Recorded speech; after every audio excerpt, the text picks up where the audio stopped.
नमस्कार दोस्तों, crash course की इस सीरीज में आज हम आगे बढ़ते हैं। तो भारतीय इतिहास के अंतर्गत कुछ और महत्वपूर्ण प्रश्नों के बारे में पढ़ेंगे। तो आइए शुरुआत करते हैं कुछ और महत्वपूर्ण प्रश्नों के बारे में। पहला प्रश्न है कि सिंधु सभ्यता का पुरातात्विक स्थल, यानी कि जैसे भारत है, ठीक है, मान लीजिए ये भारत है, तो इसमें ये पूछा जा रहा है कि सिंधु सभ्यता का जो सबसे उत्तरी स्थल है, यानी कि उस स्थल का नाम क्या है तथा वो किस नदी के किनारे स्थित है। तो सबसे उत्तरी स्थल का नाम है मांडा उसका नाम है, और वो किस नदी के किनारे पर है, वो चिनाब नदी के तट पर है। किस नदी के तट पर? चिनाब नदी के तट पर है मांडा, ठीक है। यानी कि सिंधु सभ्यता का सबसे उत्तरी सीमा पर स्थित स्थल का नाम है मांडा, जो कि चिनाब नदी पर स्थित है, ठीक है। अगर इसी में हम पूछ लें कि सबसे दक्षिणी सीमा पर स्थित स्थल कौन सा है सिंधु सभ्यता का है, तो है दाइमाबाद, जो कि महाराष्ट्र में स्थित है। और सबसे पूर्वी सीमा पर यहाँ पर एक स्थल स्थित है जिसका नाम है आलमगीरपुर। इसका नाम है आलमगीरपुर, जो कि यूपी में स्थित है। आलमगीरपुर यूपी में स्थित है, ठीक है। आलमगीरपुर यूपी में स्थित है। और सबसे पश्चिमी स्थल कौन सा है? सुतकांगडोर। सबसे पश्चिमी सीमा पर स्थित स्थल कौन सा है? सुतकांगडोर, जो कि पाकिस्तान के बलूचिस्तान में स्थित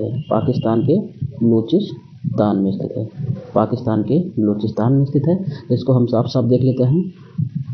जो सिंधु सभ्यता में जो सबसे उत्तरी स्थल है, वो कौन सा है? मांडा। सबसे दक्षिणी कौन सा है? दक्षिणी स्थल का नाम है दाइमाबाद।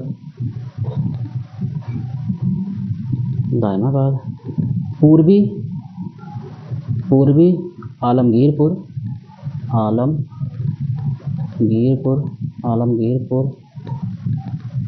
और पश्चिमी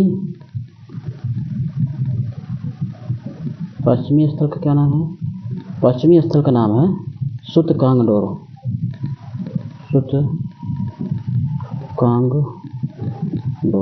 पश्चिमी स्थल का नाम है सुतकांगडोर। ये हैं सिंधु सभ्यता के उत्तर, दक्षिण, पूर्व, पश्चिम में स्थित स्थल हैं। अब आगे बढ़ते हैं। अगला प्रश्न है, मोहम्मद बिन तुगलक के अंतर्गत दीवान ए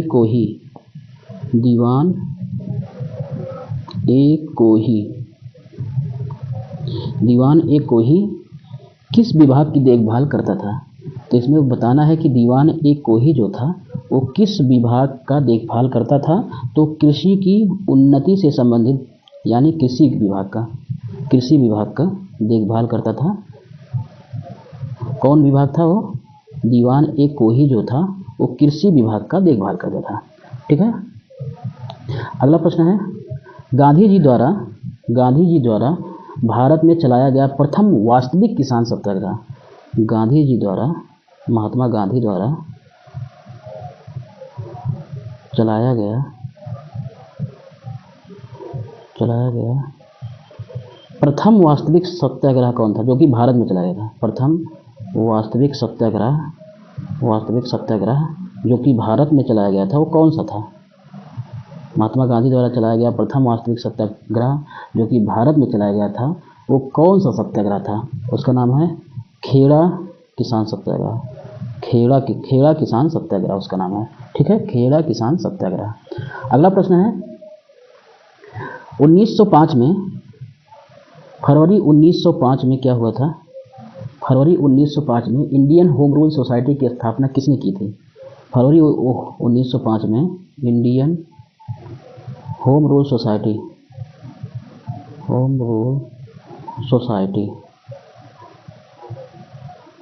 फरवरी 1905 में इंडियन होम रूल सोसाइटी की स्थापना किसने की थी? तो की थी श्यामजी कृष्ण वर्मा ने। किसने की थी? श्यामजी श्यामजी कृष्ण वर्मा ने फरवरी 1905 में इंडियन होम रूल सोसाइटी की स्थापना की। अगला प्रश्न है, किस शासक ने आगरा नगर की स्थापना की थी? कौन शासक था? आगरा नगर की स्थापना किस शासक ने की थी? आगरा नगर की स्थापना किस शासक ने की थी? तो उस शासक का क्या नाम था? उस शासक का नाम था सिकंदर लोदी, यानी सिकंदर लोदी ने आगरा नगर की स्थापना की थी। अगला प्रश्न है, किस मुगल सम्राट ने दीवान ए वजीरात ए कुल नाम से नए पद का गठन किया है? कौन सा पद है? दीवान ए वजीरात ए कुल दीवान ए वजीरात ए कुल के नाम से एक नए पद का गठन किया था। किस शासक ने इस पद का गठन किया था? तो उस शासक नाम है अकबर। अकबर ने दीवान ए वजीरात ए कुल नाम से एक नए पद का गठन किया था। ठीक है। अगला प्रश्न है, 1857 की क्रांति में खान बहादुर खान 1857 की क्रांति में खान बहादुर खान की गतिविधियों का मुख्य केंद्र कौन सा था? खान बहादुर खान की गतिविधियों का मुख्य केंद्र कौन सा था? तो उन्होंने बरेली, जो कि उत्तर प्रदेश में है, बरेली में 1857 की क्रांति का नेतृत्व किया था। किसने? खान बहादुर खान ने। अगला प्रश्न है,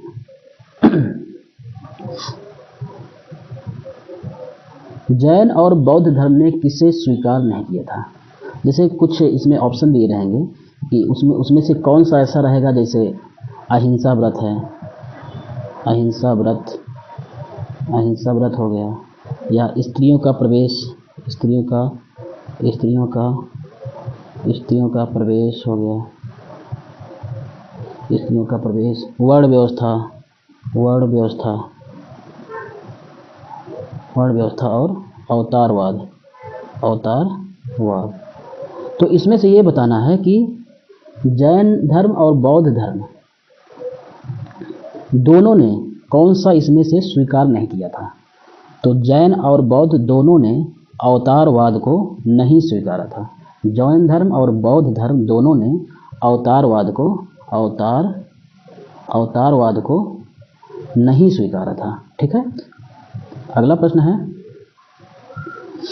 अशोक महान को किसने बौद्ध धर्म की दीक्षा दी थी? अशोक महान को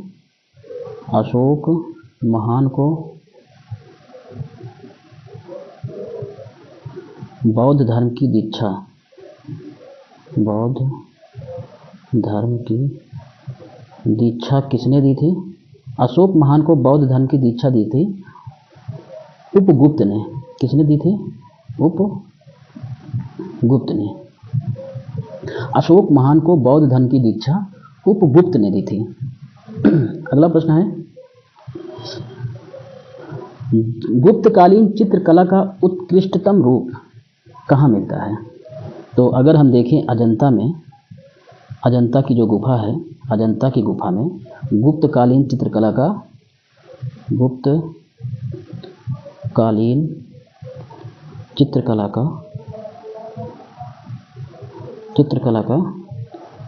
उत्कृष्टतम रूप मिलता है। उत्कृष्टतम रूप मिलता है। ठीक है। कहाँ पर? अजंता की गुफा में गुप्तकालीन चित्रकला का उत्कृष्टतम रूप मिलता है। ठीक है। अगला प्रश्न है, दाहशाला पद्धति, बहुत ही इंपॉर्टेंट प्रश्न है। दाहशाला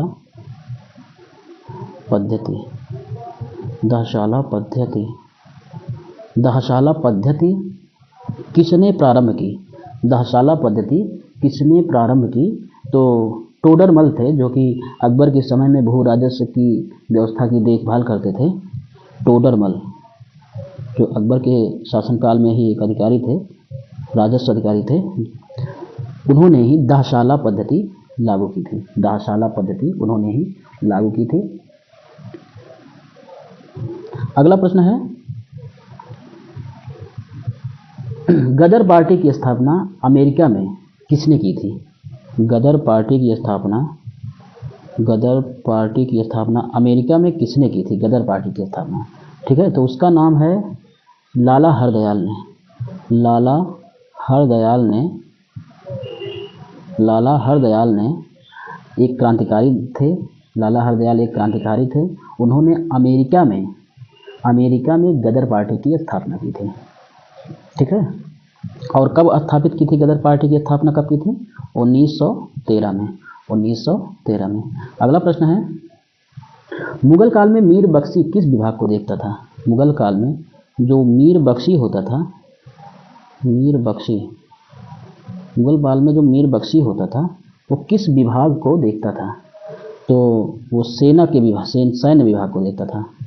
सेना को देखता था। कौन? मीर बख्शी जो होता था वो सेना को देखता था, सैन्य विभाग की देखरेख करता था, ठीक है। जैसे कि सेना की भर्ती कराना, वेतन, सैनिक संगठन आदि का रिकॉर्ड रखना एवं बादशाह के सामने प्रस्तुत करना, यही मीर बख्शी का कार्य होता था, ठीक है। अगला प्रश्न है, किस क्रांतिकारी को बर्मा की मांडले जेल में रखा गया? बर्मा की मांडले जेल में किस क्रांतिकारी को रखा गया था? तो उस क्रांतिकारी का नाम है बाल गंगाधर तिलक। इनको बर्मा की मांडले जेल में रखा गया था, ठीक है। और 1908 में रखा गया था। कब रखा गया था? 1908 में इनको मांडले जेल में डाल दिया गया था, ठीक है। अगला प्रश्न है, गुप्तकालीन दशावतार मंदिर जो कि बहुत फेमस है, जो कि गुप्तकालीन मंदिर है, गुप्तकालीन दशावतार मंदिर कहाँ पर स्थापित है? तो गुप्तकालीन दशावतार मंदिर देवगढ़ में स्थापित है। गुप्तकालीन दशावतार मंदिर देवगढ़ में स्थापित है, ठीक है। ये मंदिर नागर शैली का उदाहरण है। दशावतार मंदिर जो है नागर शैली का उदाहरण है, ठीक है। अगला प्रश्न है, किस क्रांतिकारी नेता की अध्यक्षता में 1920 को कांग्रेस का विशेष अधिवेशन हुआ? मतलब इसमें ये बताना है कि असहयोग आंदोलन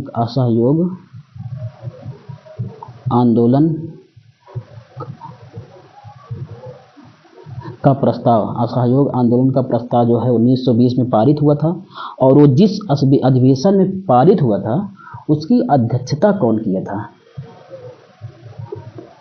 मतलब कि 1920 के अधिवेशन में असहयोग आंदोलन पारित किया गया था, ठीक है। और इस आंदोलन की इसमें मतलब जो कि कांग्रेस की अध्यक्षता की थी, कांग्रेस का जो अधिवेशन हुआ था, इस अधिवेशन की अध्यक्षता कौन किया था? तो अध्यक्षता किए थे लाला लाजपत राय,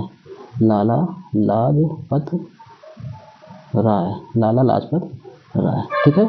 इस अधिवेशन की अध्यक्षता किए थे और इसी अधिवेशन में असहयोग आंदोलन पारित हुआ था, ठीक है। और ये अधिवेशन कहाँ हुआ था?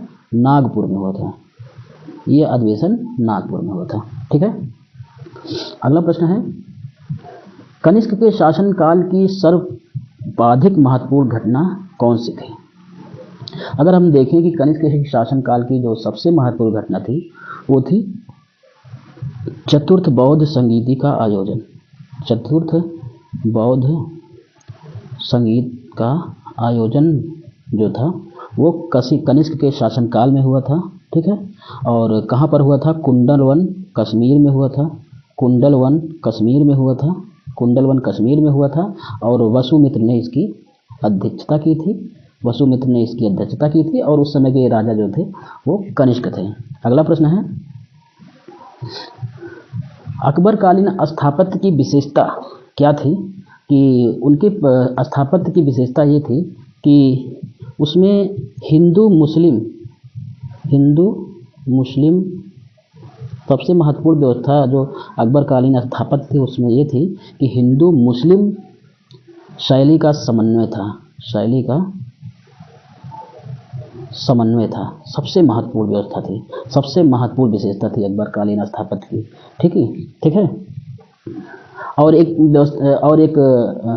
विशेषता ये थी कि मकबरे के आसपास 4 बाग भी बनाया जाता था, 4 बाग भी बनाया जाता था मकबरे के आसपास। ठीक है, अगला प्रश्न है, सीमांत गांधी के नाम से किसे जाना जाता है? सीमांत गांधी के नाम से किसको जाना जाता है? तो सीमांत गांधी के नाम से जाना जाता है अब्दुल गफ्फार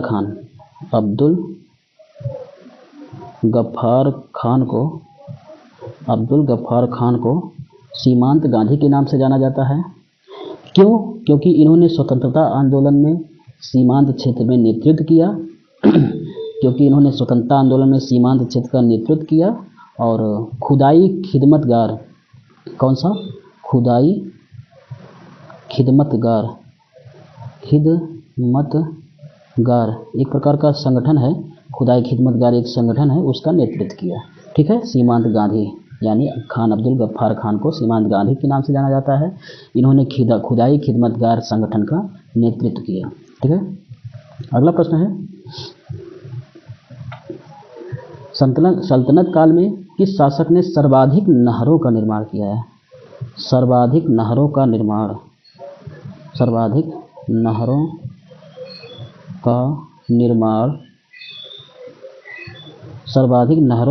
सल्तनत काल में किसने कराया था?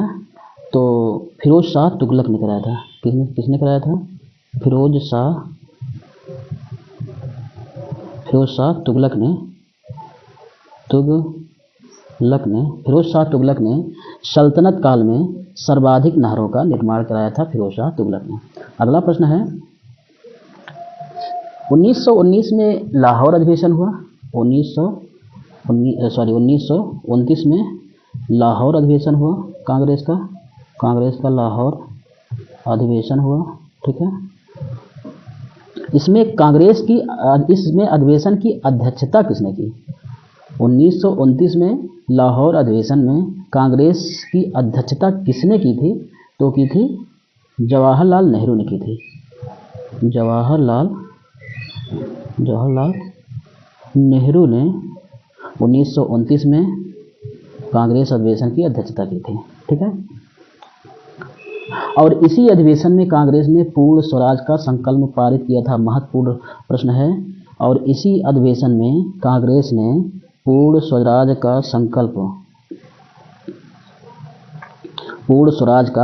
संकल्प पारित किया था कांग्रेस ने। किस अधिवेशन में?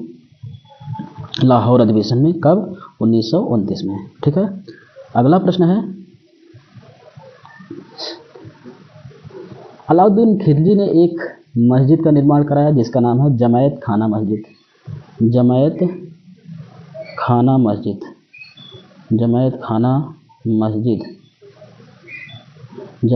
मस्जिद का निर्माण किसने कराया था? अलाउद्दीन खिलजी ने जमायत खाना मस्जिद का निर्माण कराया था। ठीक है, अगला प्रश्न है, मौर्य सम्राट जो थे अशोक महान, इनका कौन सा अभिलेख जो है वो मध्य प्रदेश में है?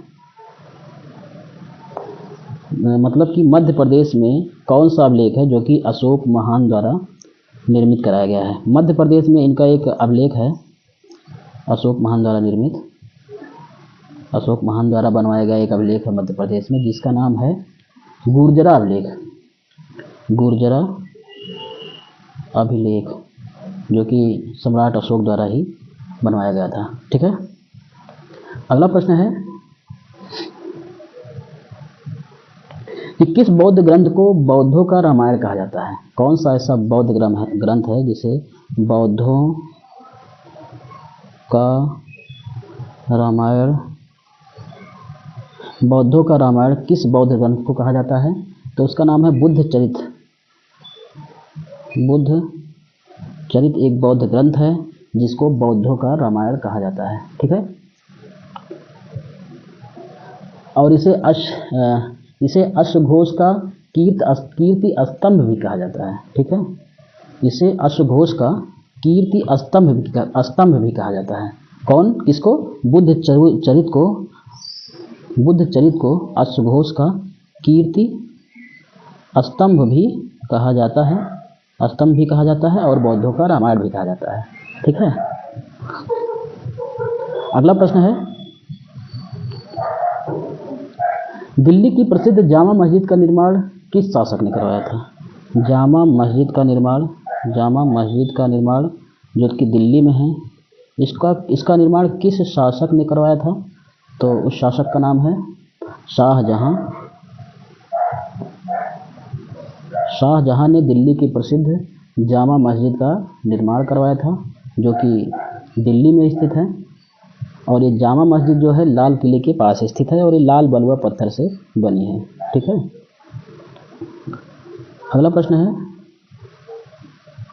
दादा भाई नौरोजी ने किस लेख के माध्यम से लोगों का ध्यान धन निष्कासन सिद्धांत की ओर भटकाया? दादा भाई नौरोजी ने एक लेख लिखा था। ठीक है। उस लेख का नाम था इंग्लैंड डेप्ट टू इंडिया। इंग्लैंड डेप्ट टू इंडिया। ठीक है। इस लेख के माध्यम से दादा भाई नौरोजी ने धन निष्कासन का सिद्धांत किया और भारतीयों को यह बताया कि भारत से एक तरफा धन का प्रवाह हो रहा है। ठीक है, जो कि इंग्लैंड जा रहा है। ठीक है। तो इसका उस लेख का नाम था इंग्लैंड डेप्ट टू इंडिया। इसी लेख के माध्यम से दादा भाई नौरोजी ने भारतीयों का ध्यान धन निष्कासन के सिद्धांत की व्याख्या करके दिया। अगला प्रश्न है, अशोक के अभिलेख और ब्राह्मी लिपि को सर्वप्रथम किसके द्वारा पढ़ा गया था? अगर हम कहें कि अशोक के अभिलेख या फिर ब्राह्मी लिपि को, इन दोनों चीज़ों को सर्वप्रथम किसके द्वारा पढ़ा गया था? तो उसका नाम था जेम्स प्रिंसेप। ये महत्वपूर्ण प्रश्न है। जेम्स प्रिंसेप द्वारा पढ़ा गया था। जेम्स प्रिंसेप द्वारा पढ़ा गया था, ब्राह्मी लिपि हो या अशोक का अभिलेख हो। ठीक है। अगला प्रश्न है, विंध्याचल पर्वतमाला को पार करने वाला प्रथम तुर्क विजेता कौन था? विंध्याचल पर्वत को पार करने वाला प्रथम तुर्क विजेता था अलाउद्दीन खिलजी, जो विंध्याचल पर्वत को पार करने वाला प्रथम तुर्क विजेता था। ठीक है। अगला प्रश्न है, मुस्लिम लीग का लाहौर अधिवेशन कब हुआ था? मुस्लिम लीग का लाहौर अधिवेशन हुआ था 1940 में। मुस्लिम लीग का लाहौर अधिवेशन, मुस्लिम लीग का लाहौर अधिवेशन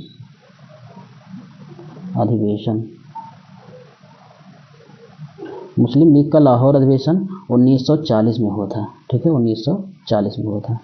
अगला प्रश्न है, किस मुगलकालीन शासक की सरायों को साम्राज्य रूपी शरीर की धमनियां कहा गया है? किस मुगलकालीन शासक की सरायों को साम्राज्य रूपी शरीर की धमनियां कहा गया है? तो उसका नाम है शेर शाह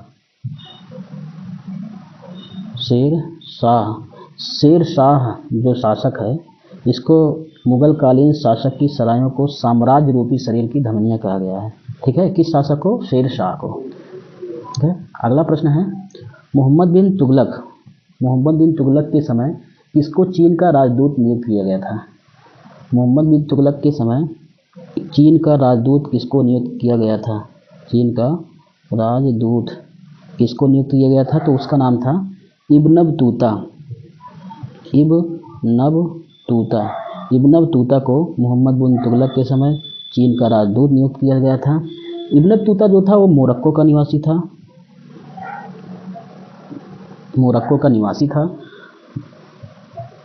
जो कि मोहम्मद बिन तुगलक के दरबार में आया था और उसने अपनी एक पुस्तक लिखी जिसका नाम रहला है। इसकी पुस्तक का नाम रहला है। रहला किसने लिखी थी? इब्न बतूता ने। अगला प्रश्न है, मुगल बादशाह बाबर कहाँ का निवासी था? यह अक्सर पूछा जाता था, बाबर कहाँ का निवासी था? तो वो फरगना का निवासी था। फरगना, फरगना का निवासी था कौन? बाबर। बाबर फरगना का निवासी था।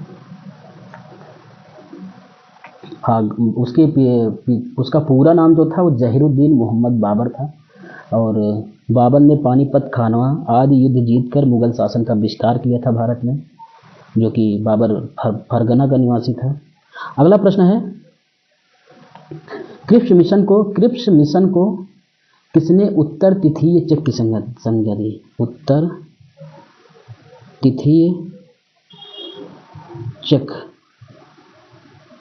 उत्तर तिथीय चक यानी कि क्रिप्स मिशन को किसने उत्तर तिथीय चक की संज्ञा दी? तो किसने दी थी? तो उनका नाम था महात्मा